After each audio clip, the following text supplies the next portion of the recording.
So it seems Oh man, good. We got good daylight light. Kind of. Thanks, daylight. Are we just going to go with this? Shut down the Fuck you, lights? clouds. Hey, we're two fat guys. And we just watched even more Disney films. Even more. We just watched a bunch of the package films, Mm-hmm. which are, let's see what they are. Saludos, Amigos, Three Caballeros, Make Mine Music, Fun and Fancy Free, Melody Time, and The Adventures of Ichabod and Mr. Toad. So, ones that you're all very familiar with. Yes. Basically what's going on is during World War II, Disney didn't have as much time or resources or people to commit to making feature-length animation. So what they did to compromise is they started producing more shorts and just released collections of shorts as feature-length films, which is why they're called package films. It is these shorts packaged together as one film. So let's just jump right in and talk about this specific film. So yeah. The first one was Saludos Amigos. The basic conceit of it This is is a vacation film. Really. Yeah, it follows the Disney animators like taking a trip to South America because they want to and they get the money. So yeah, they're like, hey, we're gonna go check out South America for a while. Peace. yeah. I guess we can do some shorts while we're here. Yeah, so they it follows them going around like, hey, we learned about their culture and here's this cartoon we made about it. And, like, hope you like this cartoon. Just from our brief interaction with their culture. Obviously did very well in South America. What? Surprisingly. But a couple interesting segments in it. A lot of it just kind of washed over me, and I was kind of disinterested with a lot of the film, to be perfectly honest. Mm-hmm. There was a plane segment, which I thought was very good. It's about this small, like, rural mail plane that delivers... I thought that was Three Caballeros. Awesome. No, that delivers this mail over this mountain. Yeah, he has one job. He's the mail plane, and, like, his... Yeah. Dad plane is so down. So it's this anthropomorphized planes. There's this mountain that is anthropomorphized, and it's just a lot of great classic character animation. You could see sort of the forerunnings of the Pixar shorts in this. You can see the forerunnings of obviously the Cars franchise, and obviously what could be good out of the Planes movies, but is not good out of the Planes movies. No. But that one was a very good segment. A lot of great classic animation in that, and also it's one of the few times they found a story. A lot of times, like, hey, here's this type of music, and we're going to animate stuff over this type of music. Yeah, that one had a through line. Yeah, that was like, hey, we have a story, so they told a story, and that's why it engaged me more. I'll introduce the parrot, whose name escapes me right now, but this parrot character proved so popular that they actually ended up bringing him back for Three Caballeros. Yeah. Pete? I think it's... Sure, Parrot Pete. Pete the Parrot. Internet, feel free to look it up. You have Google, we don't, so... There you go. Introduced him in one of the shorts, and he proved very popular in South America. So that's why they did Three Caballeros, which is the next of the package films. Was Saludos Amigos or Three Caballeros the one with that had Goofy riding the horse segment? Let's say it was Saludos Amigos. One of them had a pretty good bit with Goofy. It was like a regular Goofy instructional video. It was like how to be a South American cowboy. Yeah. And so, yes, we're getting some help from off screen. Yes. So Saludos Amigos had that. It's pretty hilarious. It's basically a classic Goofy short. Like they just happen to use the trappings of South American culture, and that's really what came out to me when they were trying to just like, oh, here's some art from the culture. Like, it was interesting in learning about another culture, but it was boring as hell as a narrative to watch. Yes. So. Three Caballeros is really more the same as the note I made. It's pretty much... It's longer. The first one was like 45 minutes, Three Caballeros. Also, Three Caballeros doesn't really have the live-action stuff with the animators, right? Like, the first one very much, it was like, here are animators going to this part of town. Three Caballeros was similar shorts and jumping around different places, but it wasn't as heavy on, here's footage of us getting off a plane. Yeah. This was more inspired by the culture as opposed to, like, documenting their time with the culture. So they brought back the parrot from Saludos Amigos, and they added 2 additional birds. Jose? His name is Jose? That's you were not close alliterative. with Pete. You're very quick. Jose Carriosa. Okay, so it's him and they brought back... Donald? Yeah, Donald's involved, yeah. Donald's one of them, and it's a Mexican bird, right? Sure. Yeah, because they added... Pistolero, he's a pistolero. Pistolero, yes. He might be Pete. He might be Pete. I'm going to go with Pete until we're once again corrected. So Pete? Pistol Pete. We're going to call him... That's from Parks and Rec. I was like, wait a tick. Okay, so Three Caballeros is the modern forerunner to Parks and Rec. Panchito, that's almost Pete. It starts with a P. Yeah, yes. I did get that part right. Thank you, Kat, for more sound effects. This is our best video to date. Honestly, I was bored out of my mind with Saludos, Amigos, Three Caballeros for most of the time, except for those few good segments. Yeah, there was like 1 or 2 really good bits, but... In Three Caballeros, there were like 4 songs that went on, or maybe 1 song that just lasted a half an hour. Yeah. Like, it just kept going, and I'm like, Have you ever been to Bahia, Donald? So there's some like funny bits, but as a full film, it's just boring. Yeah, and I mean, that's kind of how I felt with a lot of these. Yeah. As films. A modern audience, I mean, again, because some of the shorts are good, but you know, all of the other stuff that we've been watching with the Disney films are proper full-length narratives, and so it's a bit tough to digest these at times. Mm-hmm. So next we have Make My Music, which is a more traditional. Here's a collection of shorts. It's just sort of like title card, short, next title card, next short. Some of the good or interesting ones from this that I noted, there was the Martins and the Coys, which is the Hatfields and the Coys, which tons of animation have done. I know that I believe Warner Brothers did their own version, and I've seen a couple different animated ones, but it was very good. It was like a full-length song, sort of telling the tale. Yeah, it was like a country ballad. It was a real long ballady song that was. Yeah, I thought it was great. I think it gets edited for some of the TV. It does, because of a lot of shooting and death. But yes. A lot of drinking and... Yeah, things that don't fly with modern audiences, per se. There was Casey at the Bat was a good one. Yep. Classic poem. Added lots of comedy into the middle of this poem. Great ending with him just keeping trying to hit the ball. That was a nice little PS. Sorry. Peter and the Wolf. They animated Peter and the Wolf, which is one of the more famous ones, I think. Yeah, that one was definitely hit me hard in the childhood. I had definitely seen that. Probably not with the rest of these films, but... Yeah, like it was a short... Well, a lot of these also were then later, especially when they got the Disney Channel, they would pack some out like, here are these shorts you can watch. Yeah, Peter and the Wolf is a very famous one, and it's good, and there's a reason. Yeah. And they did a good job, I think, of animating the music, that was already designed to tell a story. And they also explained to you, like, hey, this music tells a story, so they have, like, a little prologue. And that's one that I definitely remembered as a kid. It's just them saying, like, this is the oboes for the wolf, or whatever. Yeah, so they explain sort of how the instruments represent each animal and each character, and then you just... And when characters interact, it's those 2 instruments. It's really fantastic. Like, even just as a piece of music, it's amazing, and then with this animation on top of it is spectacular. Sam's favorite, Johnny Fedora and Alice Bluebonnet. Yes, Johnny Fedora and Alice Bluebonnet. This is from the Alice sisters. Is that what they're called? The Andrews sisters. Andrews sisters. Who did Boogie Woogie Bugle Boys, what they're most famous for, to a modern audience. They sang this, like, full length. It was like, what, 10 minutes? Something like that? No, it's like... In my mind, it's 10. Like between 4 and 9. Okay. It was around there. It was a... good count there. Cat's a video. It reminded me very much of a lot of the modern Pixar shorts. The Umbrella one specifically. Especially, you could really tell how much influenced by this the Blue Umbrella was. Because it's the story of 2 hats in a hat store that fall in love, and then one of them gets bought, and then the other one also gets bought, and it's like trying to search the city for his Alice Bluebonnet. And there's like a little dream sequence of them thinking about their future, and they have like little babies with their baby bonnets, and it's adorable. Yeah, they live in a big a multi-room hat box. Like, it was entertaining. I personally think it went too long. I was like, all right, come on, just find her already. Like, because we all know what's going to happen, but at a certain point, I'm like, all right. But that's with a lot of this. They were trying to just pad them out and get as much out of each story as they possibly could. They weren't really writing for the sort of the pre-movie shorts that we're kind of used to nowadays. Yeah, which is sort of like are much crisper, have been edited more. So I can see where you're coming from with that, but I really liked the story, and it was it showed off definitely what especially the Pixar shorts would later go on to do and start to perfect. Yeah.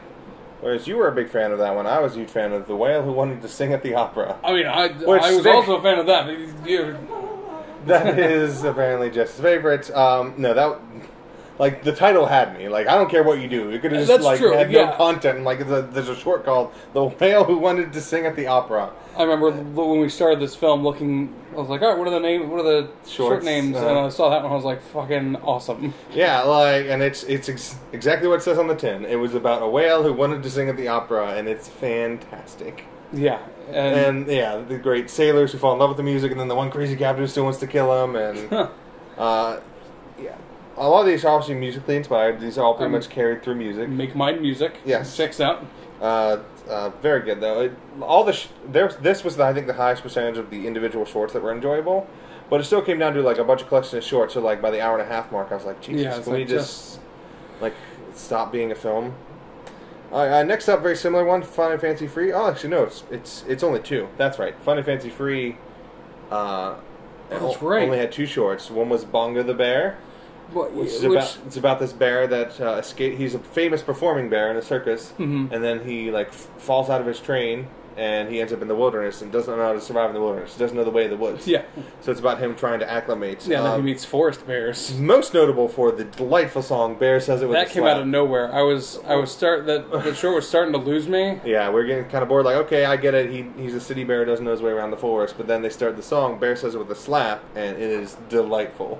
And it's all about how, like, in the forest, like, that's how bears say that they love each other. It was a hearty slap across the face. Like, which is great. Because then there's all this accidental things where, like... He falls in love with this lady bear, and he's like, oh, I want to make out with you. And she slaps him in the face, and he's like, oh, no, why'd you do that? And she's, like, sitting there waiting to get slapped, and he doesn't slap her. So she gets all sad, and he's all confused. And then, like, at one point, she's trying to, like, fend off. There's, like, this other bigger bear that, like, comes and threatens him, and then, like, she slaps him to, like, keep him away. And then he, like... swoons and falls for her. Yeah, and just in my heart, I want to imagine the bears just sitting around the forest slapping the shit out of each other. And the other half is a whole dance. It was very much like the fish slapping song. It was very much like the fish slapping song. Good old Spamalot. The other half, which is another very famous short out of these whole films, is Mickey and the Beanstalk. I think a lot of people have probably seen Mickey and the Beanstalk. Yes. It's on Netflix as its own thing right now. Yeah, if you want to watch Mickey and the Beanstalk, it's on Netflix. But it's basically, instead of like Jack and his mother, it is Mickey and Donald and Goofy all live in a house together, and they're 3 farmers starving together, and so they go up and they deal with this giant, who the giant has the ability to shape change, which I don't remember that from the Jack and the Beanstalk story. But, yeah. A lot of interesting stuff going on. But you know, it's a good classic Mickey short. Yeah. Good Donald losing his mind stuff. Yeah, the early stuff I really liked. By the end, I was kind of out of it. But yeah, it kind of goes on too long. It doesn't really have much to say other than sort of a classic Beanstalk story, and it's just a lot of like, here's a visual bit that we're padding it with. And that was also the tough thing with both of these, because these were both much longer than the other shorts. Like these are like a half hour, 40-minute shorts that it's hard to. That's a hard time frame to deal with. Because it's not like so short, it's not like bite size, like internet, like watching an internet video, and it's not feature length where you can really get involved in it. So pacing is tough with ones like that, which may just be a cultural thing for now. But what do we got next? I actually have Melody Time, which was another one of multiple shorts. These ones overall not as solid, but there were some really good ones. My favorite one was probably called Bumble Boogie, which was a sweet jazz setting of Flight of the Bumblebee. And they just sort of like experimental animation to try to like depict what the music looked like. So a lot of like music notes sliding down like bars and just like keyboard things and a lot of stuff you would see in early experimental animation. I was going to say it was very Fantasia-esque. Except it was to Fly the Bumblebee, which is awesome, but a jazz setting of Fly the Bumblebee, which is even more awesome. Absolutely. Another one that actually had more of a story, but you know still probably went a little long, was Legend of Johnny Appleseed. That was in this one. You know, there's a story to tell at least. You go around the story of Johnny Appleseed, and this one I don't know how people have seen it. I don't know if I've seen this one specifically, but I think it's another one that got pretty popularly chopped up and sent out as just a short by itself. Oh, the Johnny Appleseed. Yeah, Johnny Appleseed. I mean, it's your classic Johnny Appleseed story. They have a dude, he sows apples, seeds. So. Yep. Little Toots was interesting. The Tugboat. The Andrews sisters. The Andrews sisters were Little Toot as well. Yeah. Yeah, because it was another one like Giant Fedora, where it was just a story of this tugboat, this anthropomorphized tugboat. Again, very early Pixar stuff. Reminded me of. But yeah, it was just like this little like gung ho tugboat that kept trying to like impress his dad or whatever. He was like tugging the big things, but he kept like screwing everything up and like knocking whole ships over and ruining the city. Yeah, he like brought in a ship like way too fast and like destroyed the city and probably killed a lot of people. Yeah. So he got like put in like so he's the villain, right? He's the villain, right? Sort of, yeah. But then he goes on a redemption arc. And the Andrews sisters save him at the last minute. Yes, because then there's like this big storm and he has to like go out and actually like pull in this big boat that's caught in the storm.